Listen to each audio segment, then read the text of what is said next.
Praise the lord. Good morning. ప్రభువైన యేసుక్రీస్తు శుభనామంలో మీ అందరికీ వందనములు.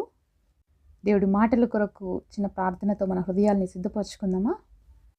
మమ్మల్ని ఎంతో మిక్కిలిగా ప్రేమించిన మా ప్రియ పరలోకమందున తండ్రి, నీ ఘనమైన శ్రేష్టమైన నామాన్ని బట్టి వందనాలు ప్రభువా. ఈ ఉదయకాల సమయంలో తండ్రి మా అందరితో మాట్లాడండి. ప్రతి ఒక్కరి పరిస్థితిని వెరిగిన దేవుడు, ఎవరు ఏ పరిస్థితిలో ఈ మాటలు వింటున్నారో వారికి తగినట్లుగా తండ్రి నీ మాటల చేత బలపరిచి, ధైర్యపరిచి, ఆదరించమని యేసు నామంలో ప్రార్థిస్తున్నాము తండ్రి. ఆమేన్. ఈరోజు దేవుని వాగ్దానము కీర్తనల గ్రంథము 25వ అధ్యాయం 16వ వచనం. నేను ఏకాకిని, బాధపడువాడను, నా వైపు తిరిగి నన్ను కరుణింపుము. Psalms chapter 25 verse 16. Turn thee unto me and have mercy upon me, for I am desolate and afflicted. దేవుడు ఇచ్చినటువంటి అద్భుతమైన మాట కొరకు దేవుడికి సమస్తమైన మహిమ, ఘనత, ప్రభావములు చెల్లును గాక. ఉదయకాల సమయంలో ఈ వాక్యం ఇచ్చినటువంటి మీలో ఎంతమంది బాధపడుతున్నారండి? నేను ఏకాకిని, నాకంటూ ఎవ్వరు లేరు, నేను ఒంటరివాణ్ణి, ఒంటరిదాన్ని అని బాధపడుతున్నారా? నిజానికి ఈరోజు ప్రతి ఒక్క మానవుడి జీవితంలో కుటుంబం ఉన్న వాళ్ళు సహా, కుటుంబం లేని వాళ్ళు సహా, అలాగే పెళ్ళైన వాళ్ళు, పెళ్ళి కాని వాళ్ళు అందరూ ఎలా ఫీల్ అవుతున్నారో తెలుసా? నేను ఒంటరిని, నేను ఏకాకిని, నాకంటూ సహాయం చేసే వాళ్ళు ఎవ్వరు లేరు, నా బాధను పంచుకునే వాళ్ళు ఎవ్వరు లేరు. ప్రతి ఒక్క మానవుడు ఈరోజు తన జీవితంలో ఇలానే బాధపడుతున్నాడండి. మరి కుటుంబంలో ఉన్న వాళ్ళకి కూడా ఏంటి పరిస్థితి అంటే, అవునండి, ఈరోజు భార్య భర్తతో మాట్లాడలేని పరిస్థితి, భర్త భార్యతో మాట్లాడలేని పరిస్థితి, పిల్లలు పేరెంట్స్తో మాట్లాడలేని పరిస్థితి, ఎవరి ఫోన్స్ వాళ్ళవే, ఎవరి ఒంటరితనం వాళ్ళదే, ఎవరి మొబైల్స్లో వాళ్ళు బిజీ అయిపోయినారనమాట. సో అందరి జీవితంలో ఒంటరితనం అనేది చోటు చేసుకుంది. అందరం ఏమైపోతున్నారు, ఫోన్స్ తీసుకొని బిజీగా అయిపోతున్నారు అనమాట.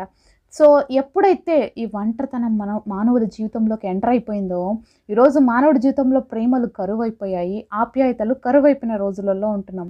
ఈరోజు ఇలాంటి పరిస్థితి మన కుటుంబాల్లోకి వచ్చేసిందా? ఇలాంటి జీవితం మరి దేవుడి బిడ్డలుగా మన కుటుంబాలలో, మన జీవితాల్లో కూడా ఉంది అంటే ఒకసారి రోజు మనం పరీక్షించుకోవాలండి. ఎందుకంటే ఇక్కడ భక్తుడు ఒక మాట అంటున్నాడు, నేను ఏకాకిని, బాధపడువాడు, నా వైపు తిరిగి నన్ను కరుణింపుము. ఈ ప్రార్థన మనందరి జీవితంలోకి రావాలండి. ఈరోజు ప్రభువా, మా బాధను చూడు, మా వేదనను చూడు, మా ఒంటరితనాన్ని చూడు, మా వైపు తిరుగు నాయన. నిజంగా ఏ కుటుంబంలో అయితే దేవుడు ఉంటాడో, ఏ మనిషి యొక్క హృదయంలో దేవుడు ఉంటారో ఖచ్చితంగా వాళ్ళు దేవుడిని ప్రేమిస్తారు, వాళ్ళ కుటుంబాన్ని ప్రేమిస్తారు. ఇది గుర్తుపెట్టుకోవాలండి. ఈరోజు నువ్వు దేవుడి కంటే ఫోన్ ఎక్కువ ప్రేమిస్తున్నావా? నీ కుటుంబానికంటే ఫోన్ ఎక్కువగా ప్రేమిస్తున్నావా? లేకపోతే ఏది నీ జీవితంలో నీ కుటుంబం నుంచి నిన్ను వేరు చేస్తుంది?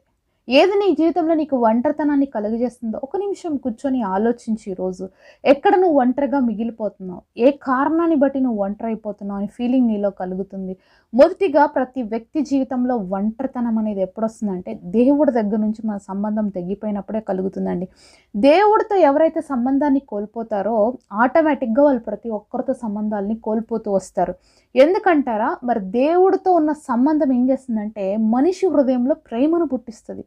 ఆ ప్రేమ అనేకులకి ప్రేమ చూపించే విధంగా చేస్తుంది. కానీ దేవుడితోనే నీ కనెక్షన్ ఫెయిల్ అయింది అంటే మిగిలిన ఎక్కడ కూడా నీ కనెక్షన్ అనేది పాస్ కాదు. అందుకనే ఇక్కడ భక్తుడు దేవుడి సన్నిధిలో మొరపెడుతున్నారు, అయ్యా నేను ఏకాకిని, నేను బాధపడుతున్నాను, నా వైపు తిరిగి నన్ను కరుణించు. తిరిగి నా మరి ఒంటరితనంలో నుంచి, అలాగే నేను ఒక్కదాన్నే, నేను ఏకాకిని అనే ఫీలింగ్లో నుంచి నన్ను బయటకు తీసుకురావడానికి శక్తి ఎవరికైనా ఉందంటే అది నీకు మాత్రమే ఉందయ్యా, నా వైపు తిరుగు అని అడుగుతున్నాడు.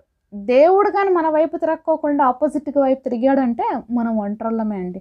ఈ లోకంలో మన చుట్టూ ఎంతమంది మనుషులు ఉన్నా, ఈ లోకంలో మనతో ఎంతమంది ఉన్నా కూడా దేవుడు కానీ మన వైపు లేకపోతే మనం ఒంటరి వాళ్ళమే. దేవుడు వాక్యం ఈ విధంగా సెలవిస్తుంది, వారిలో ఒంటరి అయిన వాడు 1000 మంది అగును అని. కాబట్టి దేవుడు మన వైపుకి తిరిగి ఉంటే మనం ఒంటరి వారం ఎప్పుడు కాదు. మనకున్న బలము ఇంకా అది వర్ణించలేము. ఎందుకంటే ఎవరున్నారు మనకు తోడు? దేవుడు ఉన్నాడు. కాబట్టి అంత బలవంతుడైన దేవుడు ఉన్నప్పుడు మనకి ఎందుకు వస్తుంది నేను ఏకాకిని, నేను ఒంటరిని అని? ఎప్పుడు రాదండి. దేవుడు మనతో ఉంటే ఆ ఫీలింగ్ మనలోకి రాదు. ఎందుకంటే దేవుడు ప్రేమ ఈ లోకంలో ఉన్న అందరి ప్రేమ కంటే చాలా గొప్పది. ఎందుకంటే ప్రతిసారి మనం ఏడ్చినా, మనం బాధపడినా, మనం రోధించినా, విసుక్కుంది ఎవరైనా ఉన్నారంటే దేవుడే కదండి.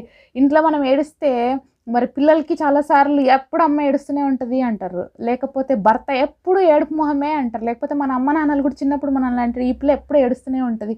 ఇట్లా ఇట్లా తల్లిదండ్రులు కావచ్చు, భర్తలు కావచ్చు, పిల్లలు కావచ్చు, ఒక తల్లి ఏడుస్తున్న, ఒక బిడ్డ ఏడుస్తున్న ఏమంటారు, ఎప్పుడు ఏడుపే చూస్తాము అంటారు. కానీ ఆ ఏడుపు వెనకున్న బాధని ఎవ్వరు చూడరు. కానీ ఎన్నిసార్లు దేవుడి దగ్గరికి వెళ్ళి మనం ఏడ్చినా, ఏ రోజు కూడా మన కన్నీటిని విసుక్కోని దేవుడండి మన దేవుడు. ఎందుకు ఏడుస్తున్నావు అమ్మా, నేనున్నాను, నీ కన్నీటిని తుడుస్తాను, నిన్ను ధైర్యపరుస్తానని చెప్పేది ఒకే ఒక్క దేవుడు, ఆయనే ప్రభువైన యేసుక్రీస్తు. కాబట్టి నీ కన్నీళ్ళను చూసి ఎప్పుడు విసుక్కోలేదు, నీ కన్నీళ్ళు చూసి ఎప్పుడు దాటిపోలేదు.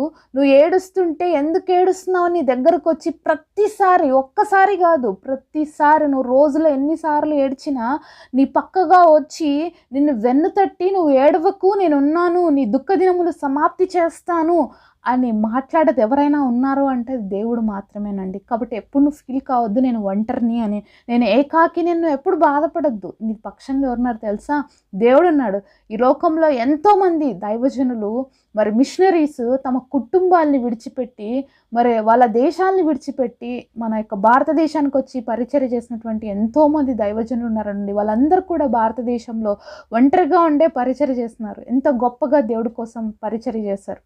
మనందరికీ బాగా తెలుసు మదర్ తెరీసా, తను ఒంటరిగా వచ్చింది. కలకత్తా ప్రాంతంలో ఎంత గొప్ప మరి సేవ చేసింది తన యొక్క ఇటలీ ప్రాంతం నుంచి తను ఒక్కటే వచ్చినప్పటికీ కూడా ఇక్కడ అనేక మందిని సంపాదించుకోగలిగింది. కారణం ఏంటి తెలుసా, క్రీస్తు ప్రేమ. ఒంటరైన వాళ్ళు 1000 మంది అవుతారని చెప్పిన దేవుడి యొక్క ప్రేమ తన జీవితంలో మనం చూసాం కదా. కాబట్టే ఆమె ఒంటరి కాకుండా ఎంతోమందిని సంపాదించుకోగలిగింది. ఈరోజు దేవుడు మన వైపు తిరిగితే మనం ఎప్పుడు ఒంటరి కాము. అనేక మందిని సంపాదించుకుంటాం క్రీస్తు కోసం, అనేక మందిని క్రీస్తు వైపుకి నడిపిస్తాం. అప్పుడు మనం ఒంటరి వాళ్ళ మాత్రమా? కానే కాదు. ఎందుకంటే దేవుడు మా పక్షంగా ఉండగా మాకు విరోధి ఎవరు? మేమెందుకు ఒంటరి వారం? దేవుడు మా పక్షంగా ఉన్నాడు. కాబట్టి ఈరోజు ఈ భక్తుడు లాంటి ప్రార్థన మనం కూడా చేయాలి. అయ్యా, నేను ఏకాకిని, నేను బాధపడుతున్నాను, నా వైపు తిరుగు, నాకు సహాయం చేయి, నా పైన కనికరం చూపించు అనే దేవుడి సన్నిధిలో మనం కూడా మొరపెట్టినట్లయితే ఒంటరితనం అనేది మనల్ని విడిచిపోతుంది. దయచేసి ఈ ఒంటరితనంతో ఎవరైతే ఈరోజు బాధపడుతున్నారో అండి, దేవుడి వైపు చూడండి. ఈ ఒంటరితనం అనే డిప్రెషన్ మానవుని అధోపాతాలానికి, మరణానికి దారితీస్తుంది. కాబట్టి దయచేసి ఈ పరిస్థితుల్లో ఎక్కువ రోజులు కొనసాగకండి. దేవుడు మీతోనే మాట్లాడుతున్నట్లయితే ఈ సమయంలో మిమ్మల్ని మీరు దేవుడికి అప్పగించుకోండి. ఈ లోకంలో ఏదో ఒక రోజు, ఏదో ఒక పరిస్థితిలో ప్రతి మానవుడు ఒంటరిగానే మిగిలిపోవాల్సి వస్తుంది. ఎన్ని కుటుంబాలు ఉన్నా, వాళ్ళకి ఎంతమంది బంధుమిత్రులు ఉన్నా, అందరూ ఉన్నా, చనిపోయినప్పుడు అందరిని వేసుకొని ఏం పోలేం కదండి. ఒంటరిగానే వచ్చినాం ఈ లోకంలోకి వచ్చేటప్పుడు, ఒంటరిగానే దేవుడి దగ్గర పోతాం కదా. దేవుడి దగ్గర నుంచి వచ్చినప్పుడు కూడా ఒంటరిగానే వచ్చాం కదండి. మళ్ళీ దేవుడి దగ్గరికి మనం ఎలా పోతాం? మనంతా ఫ్యామిలీని తీసుకొని వెళ్ళిపోతామా? లేదు కదా. మన టైం వచ్చినప్పుడు మనం మాత్రమే వెళ్తాం. కాబట్టి ప్రతి ఒక్కరు వాళ్ళ జీవితంలో ఒంటరి వారే. కానీ దేవుడు వాళ్ళతో ఉన్నప్పుడు వాళ్ళకు ఉన్నటువంటి బలము, ఆ శక్తి చాలా గొప్పది. కాబట్టి నేను ఒంటరిని ఎప్పుడు ఫీల్ కాకు, నేను ఏకాకిని ఎప్పుడు ఫీల్ కాకు. ఎందుకంటే దేవుడు నీతో ఉన్నాడు. దేవుడు శక్తివంతుడు, ఆయన కరుణించే దేవుడు, ఆయన కాపాడే దేవుడు.